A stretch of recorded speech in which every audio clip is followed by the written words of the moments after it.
what's up everyone? It's your girl Brandy Shanae, and today we are going to see the winners of the Goodreads Choice Awards. Today it was announced, which today it is December the 7th.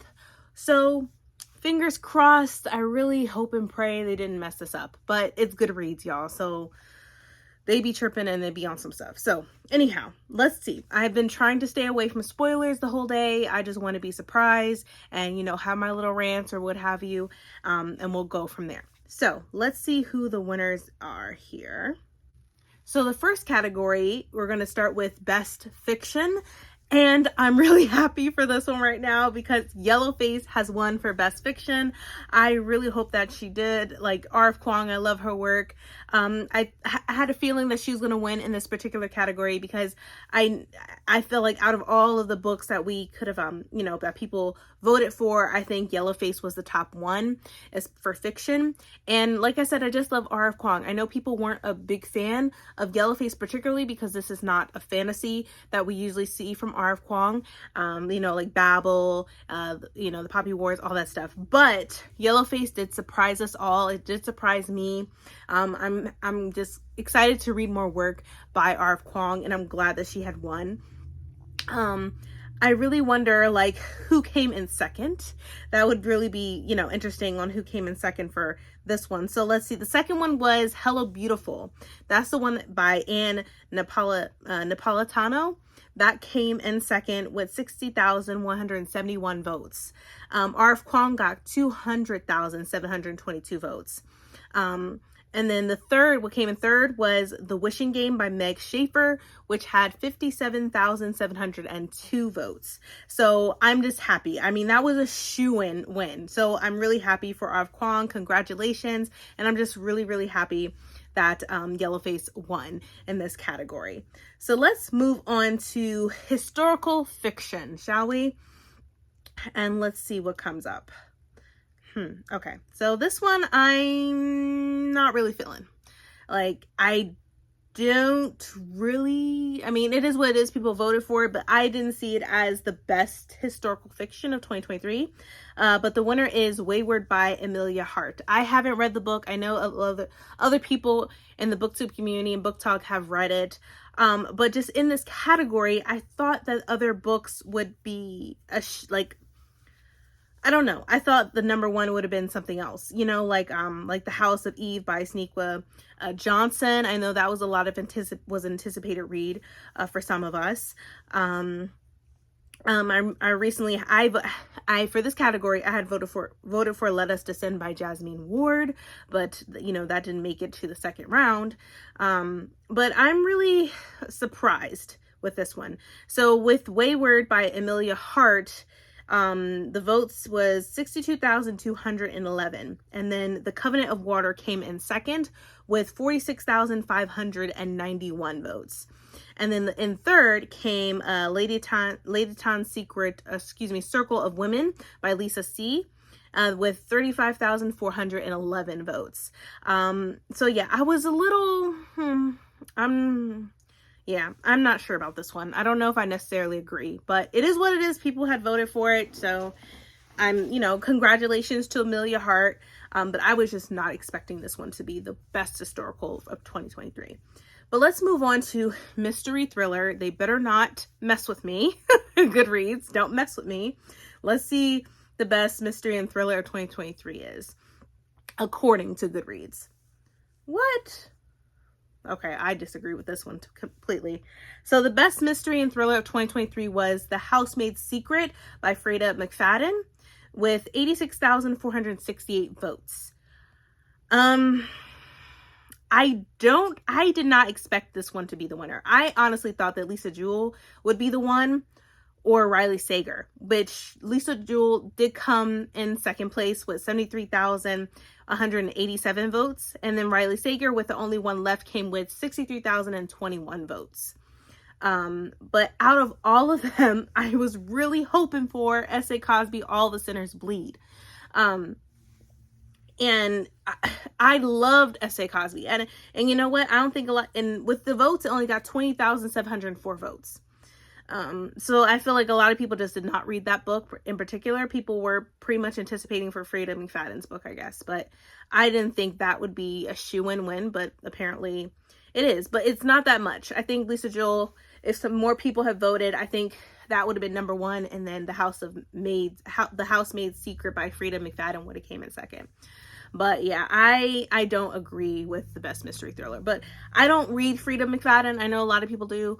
I know a lot of people come into the bookstore and request for that particular book. So, I mean, it is what it is, but I just don't agree with it.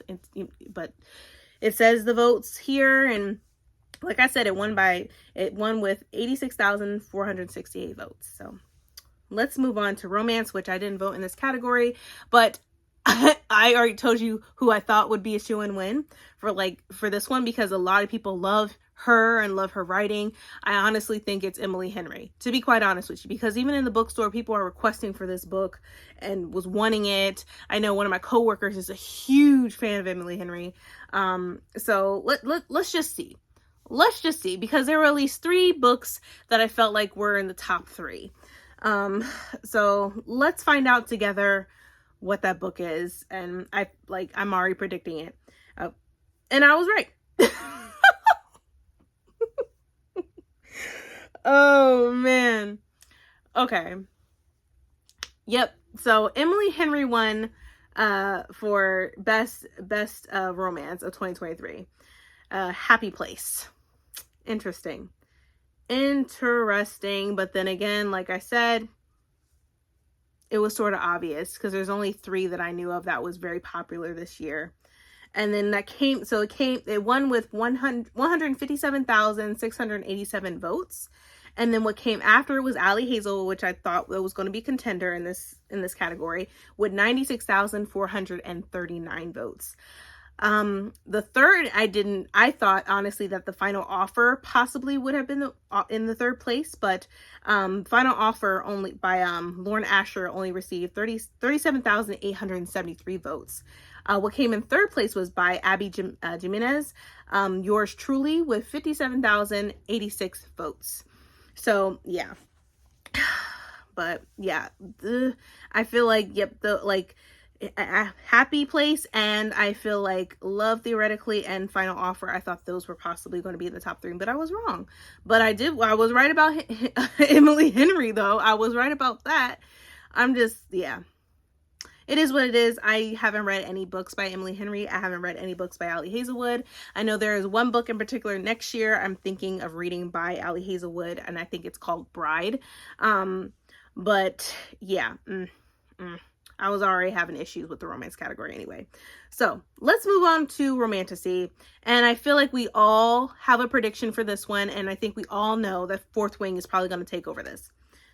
And yep, Fourth Wing did. So for best romantasy of 2023, which I don't necessarily disagree, or I don't necessarily agree, with this particular, whatever, but people voted for it. Like, I enjoyed the book. I read it this year, but I don't think it was the best for romantasy of 2023, in my opinion. So I really disagree with this one, but it's all about the votes. So Fourth Wing won with 397,565 votes. And then the one book that I chose came in second, which I'm really happy for, and that is Assistant to the Villain by Hannah Nicole Mayer. And then in third place, which I had a feeling would be in third place, would be The Ashes and the Star-Cursed King by Carissa Broadbent. I haven't read that one yet. That's a sequel of the other book that I recently read and I really did enjoy. So I honestly, there was other books I thought could possibly been in third place, like maybe Throne of the Fallen by Carrie Maniscalco, but it is what it is. I think with Throne of the Fallen, it came out late this year, so I think a lot of people just didn't get a chance to read it, as opposed to Fourth Wing, Assistant to the Villain, and The Ashes of the Star-Cursed King that came out earlier this year. So I feel like it definitely was going to get more votes based off of the release date of when these books came out this year. because these other books came out later, like the Hurricane Wars came out later this year. The Hanging City, people haven't really talked about it. I do have this book, but I haven't read it yet. Foxglove King came out earlier this year, but I have the book, but I haven't read it either, and I haven't heard people talking about it. Haven't heard people talking about it at all. But yeah, so I think we all knew that Fourth Wing was going to take the win for Best Romantasy of 2023. So there is that. So let's move on to Best Fantasy, and the winner is Hellbent by Leigh Bardugo. I don't really like Leigh Bardugo's writing, but that's because of the series that I read by her. Maybe if I read Hellbound in the Ninth House, maybe I'll like it more. I don't know. But it just seems, for me, she's not my cup of tea. I know a lot of people love Leigh Bardugo, and there's nothing wrong with that. It's just she's not something, she's not someone that I really look forward to reading. But I might give the Ninth House and Hellbent a try. Who knows? I'm open. But Hellbent won with 75,800 votes. And then Brandon Sanderson coming in second place with Tress of the Emerald Sea with 57,818 votes. And I honestly thought the next contender would have possibly been Bookshops and Bone Dust by Travis Baldree, since people loved Legends and Lattes. But I haven't heard people talk about this book, so I don't know if it's been their favorite or if they just wasn't with it. But I'm really disappointed, because the book that I chose, which I thought I think it's so good and I highly recommend it, and that was The Adventures of Amina Al-Sarafi by Shannon Chakraborty. That book was phenomenal. So for it to only receive 28,274 votes, I don't believe that. Like, I really don't. I don't. And then what came in third place, which came out earlier this year, which I didn't really hear people talking about this much, and that was a Day of a Fallen Night by Samantha Shannon with 39,708 votes. So yeah, I'm a little bit surprised with this. I'm definitely surprised with this one, because I did not see that coming. I did not. But let's move on to science fiction. Oh, okay. You know what? I'm not really surprised with this one either. So the winner for Best Science Fiction is In Lives of Puppets by TJ Klune. Honestly, I don't know if people liked it that much, but apparently people did. But I mean, this is a low votes right here, because it only won with 57,535 votes. And then what came in second was Lightbringer by Pierce Brown with 46,836 votes. And then in third place was Starter Villain by John Scalzi with 31,102 votes. In the Lives of Puppets, I wasn't for sure, but I knew that it was going to be contender, as well as Lightbringer by Pierce Brown was going to be a contender in this category. But I mean, congratulations to TJ Klune, congratulations. So let's move on to horror. Sorry, y'all. That just really changed my face. Okay. I don't agree with this one. I feel like with a lot of these with Goodreads, I just don't agree with, but I mean, it's based on the votes and whatever, but what? So the winner for Best Horror is Holly by Stephen King. And it's a typical Goodreads thing, because Stephen King seems to be always the one to win in this category. It doesn't come as a surprise to me, but it's damn, come on, to somebody else. I don't hear people talking about Holly by Stephen King like that. No. And with this book, it won with 77,993 votes. And then what came in second place was How to Sell a Haunted House by Grady Hendrix with 47,851 votes. And then in third place with 22,580 votes was A House with Good Bones by T. Kingfisher. I don't agree with this. I don't. I feel like The Reformatory by Tananarive Due was definitely a contender. I know I'm being biased, but that's how I feel. Or, Don't Fear the Reaper by Stephen Graham Jones as a contender. But I don't agree with Stephen King. I don't. So, no. Let's move on to the next category, because that that zoned me out, like low-key. No, not low-key, high-key. It zoned me out. So let's move on to young adult fantasy and science fiction. And let's see who won in this category. Am I going to be surprised? Possibly so, but then again, maybe not. So let's see who won with this category. All right, y'all. So I'm really happy with this one because I had voted for this book and for this category. Oh man, I'm happy. I'm happy. Goodreads has calmed me down. I'm happy with this one. So the best young adult fantasy and science fiction book, and the winner for this category is Divine Rivals by Rebecca Ross. I loved Divine Rivals. I'm looking forward to the next book in this duology, and I'm glad it won. I'm glad it won. I know it says it's massive on Book Talk or whatever, but I really enjoyed this book. If you haven't picked the book up, I highly recommend it. It's really good, I promise you. Like, I don't read a lot of Rebecca Ross, but Rebecca Ross, like, for this, it doesn't read as YA, in my opinion. It really doesn't. It read like as like an adult fantasy book, like completely. Like the characters, they don't act like teenagers, like typical teenagers, you know? So in my opinion, I don't think it should be like, it doesn't read like YA, in my opinion, but I am happy that it won. So it won with 117,671 votes. And then of course, Stephanie Garber comes in second with A Curse for True Love. And then another contender that I brought to y'all's attention was Holly Black, The Stolen Heir. And that was in third place with 52,089 votes. But I'm really happy for Rebecca Ross. She earned it and I loved it. So Goodreads, thank you for, you know, helping me, because y'all definitely disturbed me with the horror, with, well, some of these categories actually, to be quite honest. But I'm really happy that Divine Rivals won, so that's good. I agree with that one. But there were some other ones that I know that were potentials as well. So let's go with young adult fiction, and the winner, I don't agree with this one. I don't agree. Is Check and Mates by Ali Hazelwood. Best young adult fiction. I don't agree. But anyway, it won with 68,736 votes. Then the book that came in second was The Brothers Hawthorne by Jennifer Lynn Barnes with 65,748 votes. And then what came in third was Holly Jackson, Five Survive with 57,736 votes. But I thought, in this one, like in the first category, I voted for We Deserve Monuments. That didn't make it to the second round. And then I voted for the Davenports by Crystal Marquis for the second round, and that didn't win at all.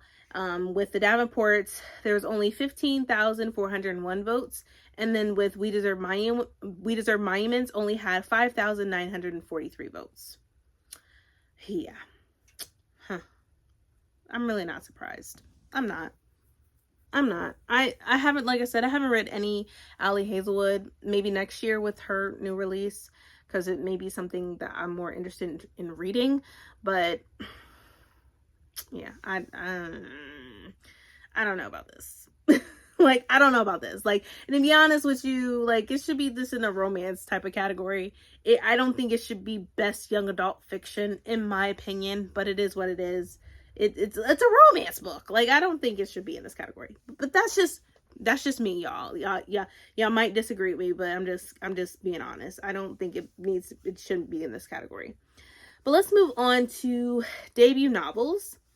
And the winner is, it won again, Wayward by Amelia Hart for the best debut of 2023.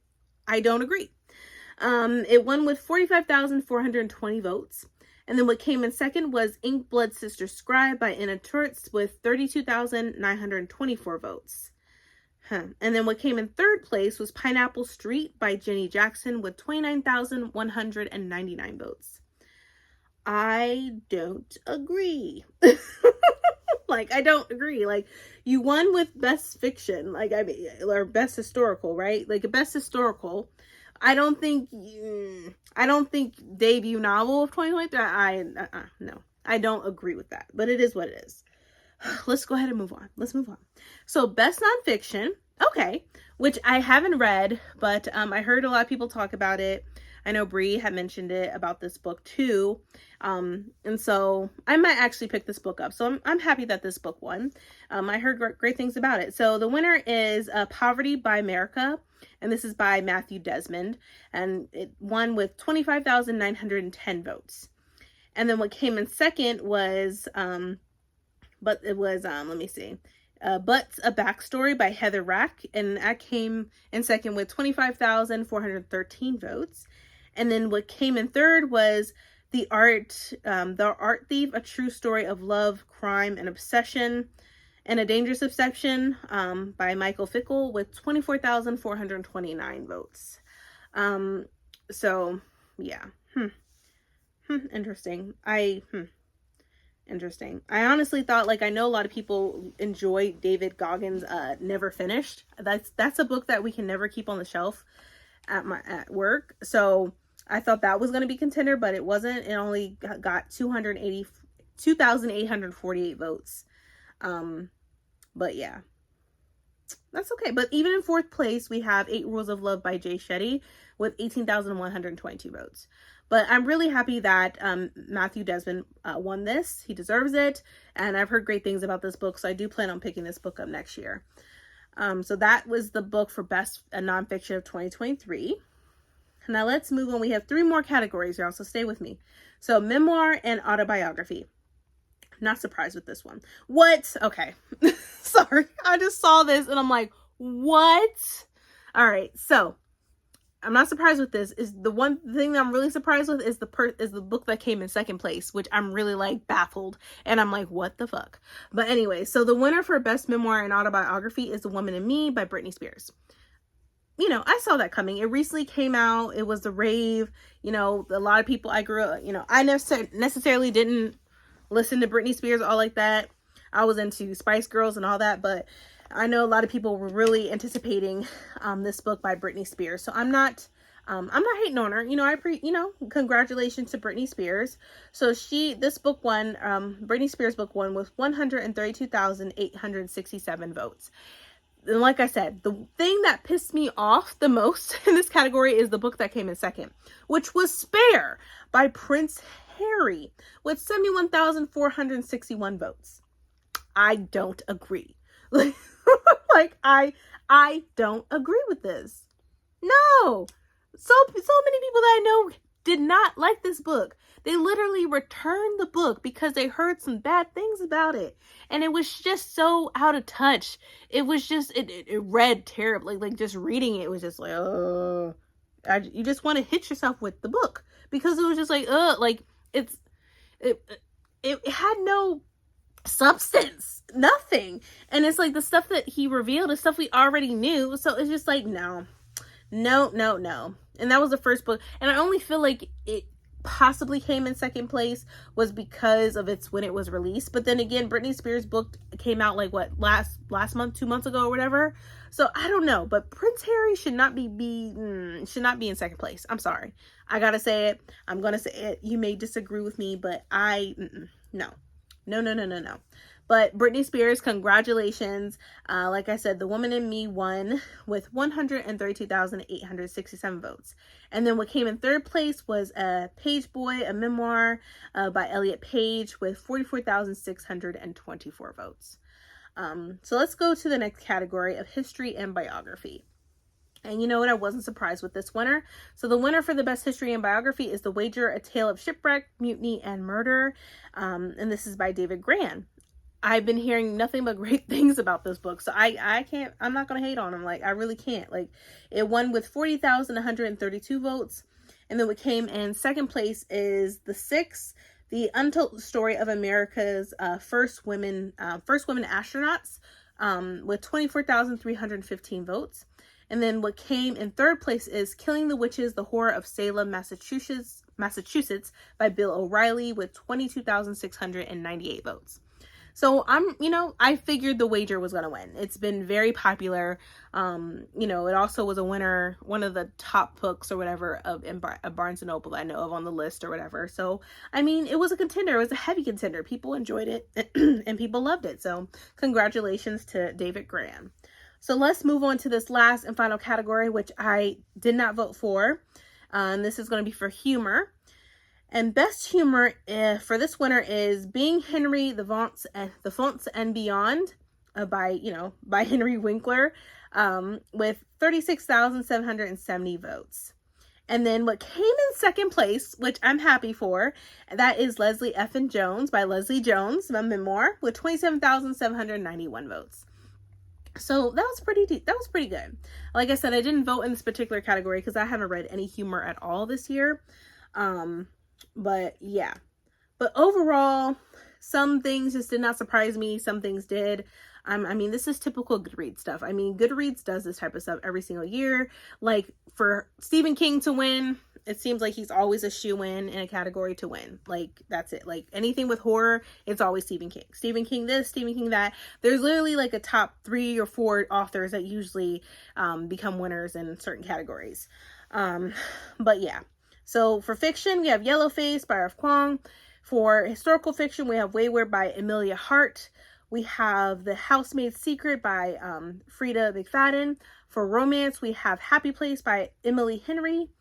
For romantasy, we have Fourth Wing by Rebecca Yarros. For fantasy, we have Hellbent by Leigh Bardugo. For science fiction, we have In the Lives of Puppets by T.J. Klune. And then in horror, we have Stephen King, Holly by Stephen King. Then for young adult fantasy, we have Divine Rivals by Rebecca Ross. And then in young adult fiction, we have Check and Mate by Ali Hazelwood. For debut novel, we have Wayward by Amelia Hart, Then in nonfiction, we have Poverty by America by Matthew Desmond. And for memoir and autobiography, we have Britney Spears, The Woman in Me. And then history and biography. In biography, we have The Wager, A Tale of Shipwreck, Mutiny, and Murder by David Graham. And then last but not least, we have humor. And that is Being Henry, the Fonts and Beyond by Henry Winkler. So those are all the winners of 2023 for each category for the Goodreads Choice Awards. Let me know down below in the comments what you thought. Like, did you feel like somebody else should have won in these categories? Like, who did you vote for? Let me know. Like, let me know your thoughts. Do you think like Goodreads did a good job this year?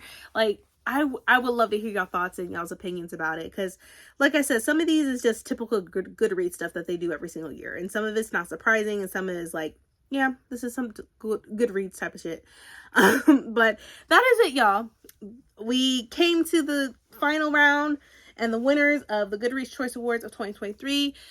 Thank you all for watching and following me as we go through all of this for Goodreads Choice Awards of 2023. It's been fun. It's been real. And thank you once again for watching. And I hope you all are staying healthy and staying safe. See ya.